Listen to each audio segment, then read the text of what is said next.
Hello students, good morning to all of you. Now I am going to discuss in this class about the question answers of your workbook. You have bought your workbook, I hope, all of you. Now this is the workbook of your Merchant of Venice book, and open it. Come to page number 22.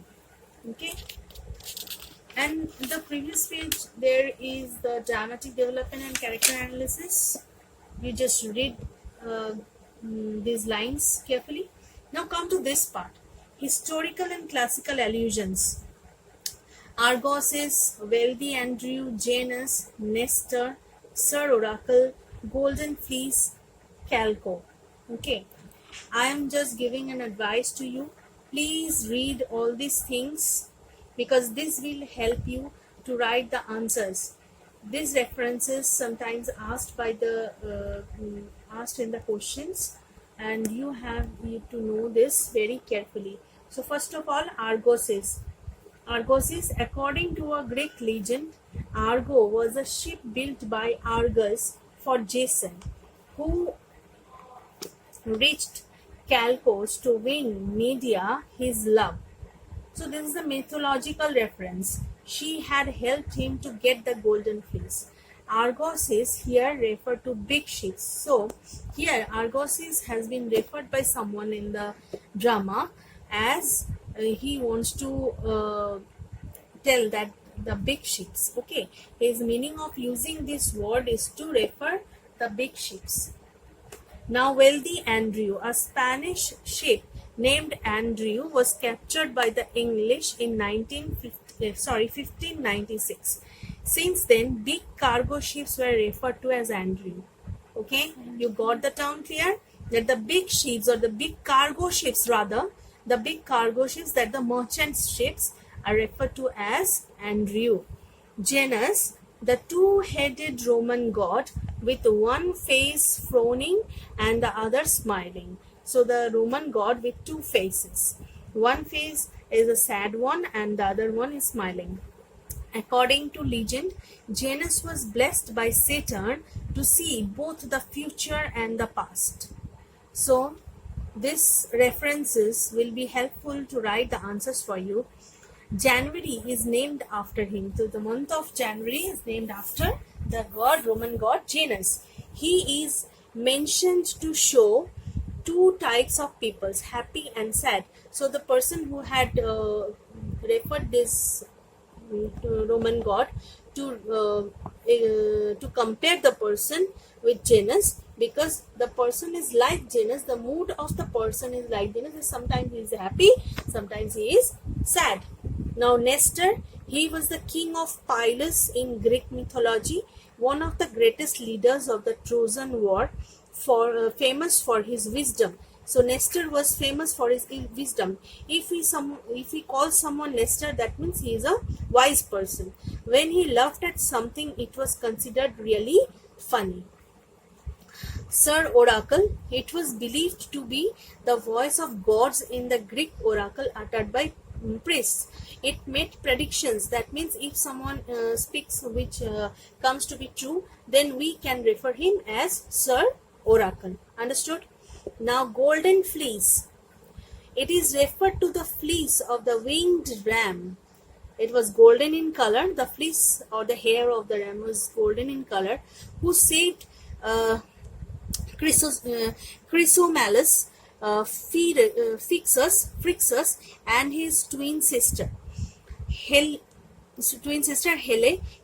to escape from being sacrificed to Zeus. The ram was then sacrificed to god Poseidon, and the fleece was given to King Aeacus, who hung it on the oak tree in the grove where it was guarded by a dragon, and who came to win the fleece was killed by the dragon. Okay, so Calco was known as a rich country in Asia along the Black Sea. Okay, now I am going to discuss with you some of the important question answers of your workbook. I have given the question answers already in my previous classes, one of the previous classes. So you have to learn those question answers very carefully and those question answers will help you to write the question answers here, and I'm also going to discuss the question answers here. Okay, first of all, you will be given a reference to the context like this. So in your first set of context questions is here. I know not why I am so sad if it wearies me. You say it wearies you, but how I caught it, found it, or came by it, what stuff it is made of, whereof it is born, I am to learn. And such a want with sadness makes of me that I have much ado to know myself. So here we have learned it in our textbook. It was these words are of Antonio's. So Antonio was very sad and he don't know why he's sad. Now one thing I'm going to tell you, that in each and every extract you will find some kinds of word meanings. You have to write some kinds of word meanings, and those word meanings you can find in your textbook. Okay, in textbook I'm showing it to you.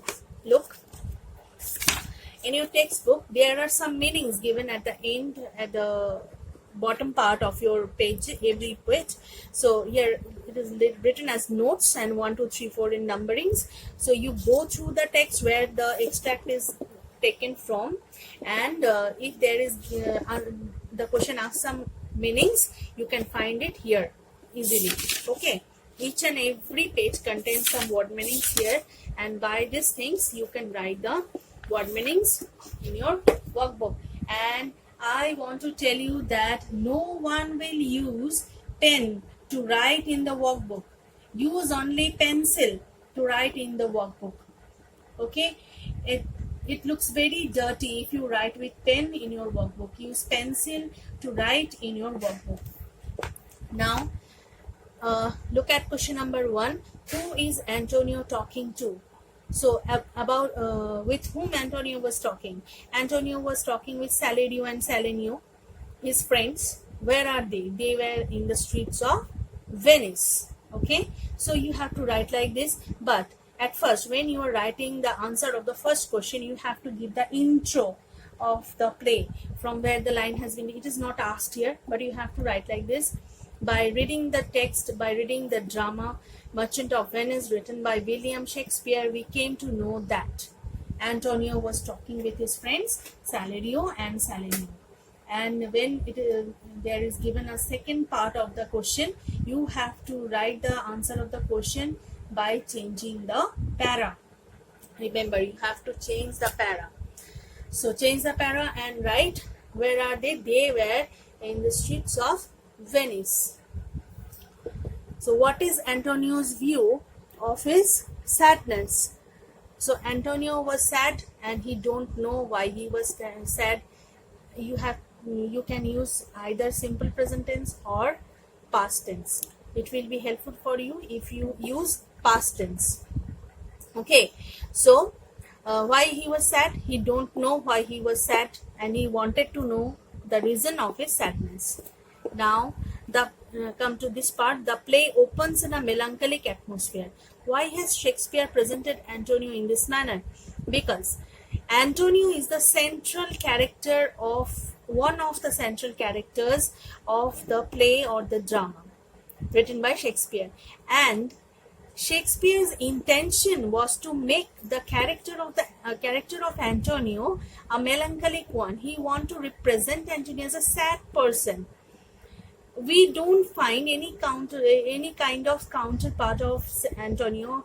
He don't have any heroine in this play, and his part in this play is to just play a sad person's character.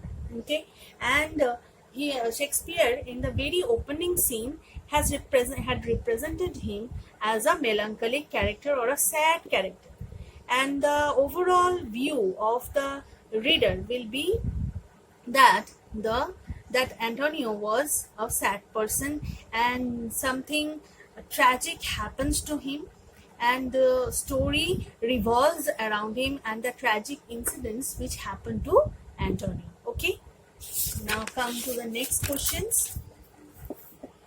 How does Salario try to justify Antonio's sadness? Salario was a friend of Antonio, and he just want to justify the sadness of Antonio by telling that Antonio was sad because thinking of his businesses, thinking of his ships which had gone to the sea for business purposes. So you can write like this. Now come to the second extract.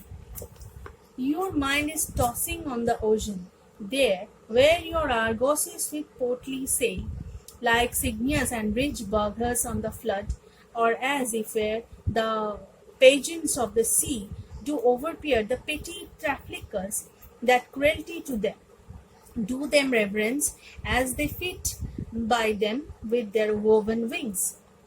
So I have already explained this para in my class. Okay. Number 1, how does Salario try to justify the cause of Antonio's sadness? So, Salario, I have told you in my previous question also that Salario justified the sadness of Antonio by telling him that Antonio is sad because Antonio was sad because he was thinking about the ships which had gone for business to the sea, and he is thinking about the dangers which might happen to his ships, and by thinking these events he is sad. How has Salario, and here also in this question number extract number 2, question number 1, you have to just give the intro, okay, in the first question. Now number 2, how has Salario described the scene on the ocean while Antonio's ships were on sale? So Salario here describe Antonio's ships as rich burghers, here like Cygnus or lords. When lords goes from the roads or from the ways, everyone bows their heads in honor to the lords. And when the ships of the Antonio were in the sea, the small boats of businessmen, they were looking like their bow in front of the Antonio's boat. There are meanings, you can find these meanings in your textbook. Now come to question number 4. Why is Salario worried about Antonio? Salario is worried about Antonio because they are very good friend of Antonio, and they don't like to observe Antonio in this sad way or in a grief-stricken manner. So they are very concerned about Antonio, and because of that they were very worried. Now come to 5. Why have Argoses been mentioned by him? Does it tell us about the speaker's character? So Argoses have been mentioned by Salario that he is just thinking about the business of Antonio, and he is very much concerned about him. That is why he had mentioned about this. And this tells about the speaker that he is very much concerned about Antonio, and he loves him. He loved him so much. Okay. Now come to question number 3 or extract number 3. Believe me, sir, had I such venture forth, the better part of my affection would be with my hopes abroad. I should be still plucking the grass to know where sits the wind, peering in maps for ports and piers and roads, and every object that might make me fear misfortune to my ventures. So the speaker is Solanio. Why does Solanio feel that Antonio's melancholy is justified? He is telling that if he were in the place of Antonio, he would be sad also. Because if his ship were in sea, he would be sad also, and he would be very much in tension also. And he would pluck the grass to know the direction of the wind, and by seeing the direction of the wind, he will be very much thoughtful that whether his ships are in danger or not. What would Solanio have done in a similar case? So you have to just give the reference which I have told you just now about the grass plucking, and know the direction of the wind. Okay. So here the meanings, you can find the meanings in your textbook. Number 4, why does Antonio not seem to be worried about his merchandise? Antonio was not worried about his merchandise because he was not dependent only these merchant ships. His business is not only dependent on these merchant ships, and he was very much confident about his wealth and about his businesses. If his ships may be drowned, he can make the business once again. Okay. Does the opening scene suggest any threat to Antonio's goods? Yes, it suggests a great danger or threat to Antonio's goods, because in those days the communication was not so good, and when the businessmen sent their ships, they were in tension and thoughtful about the possible dangers of the sea. So we have find some possible dangers of the sea, like storms, like the stones, like the sandy rocks, or like this. Okay, so in this way you can write the answers of the question. Now come to number 4. My wind cooling my broth would blow me to an off when I thought, what harm a wind too great at sea might do.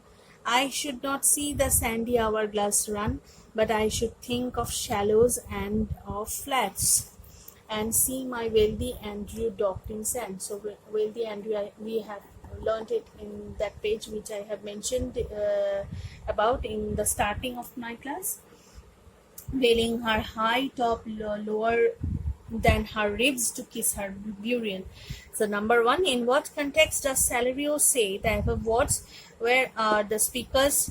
So it will be like the first question of our extract number 1. Who are the others present with him? So others, here the speaker is Salario and the other persons are Solanio and Antonio. So what is the wind being referred to as? So the wind which is cooling his soup, broth, that means soup, is was making him thoughtful about the danger which might happen to the ship. So what would it remind Salario of? It remind the Salario about the dangers which might happen to his business ship. So here are the meaning part.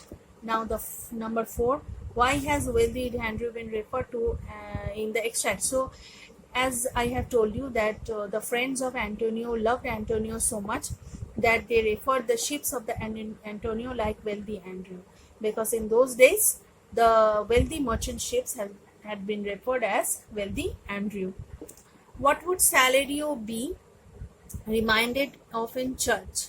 What does it try to justify? So when Salario went to the church, he observed the holy stones there, and the stones reminded him about the rocks of the sea, which may be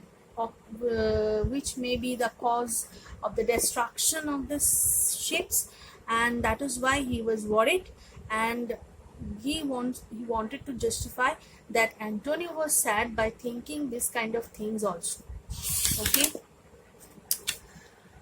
so in our next part, number 5, Salario, and say you are merry because you are not sad. Now by two-headed genus, here look here, genus, the reference of genus is given here. Genus, nature hath framed strange fellows in her time, some that will evermore peep through their eyes and laugh like parrots at a bagpiper, and other of such vinegar aspect that they will not show their teeth in way of smile, though Nestor swear the jest be laughable. So these are the words of Salario, and you have to answer the questions according to the context.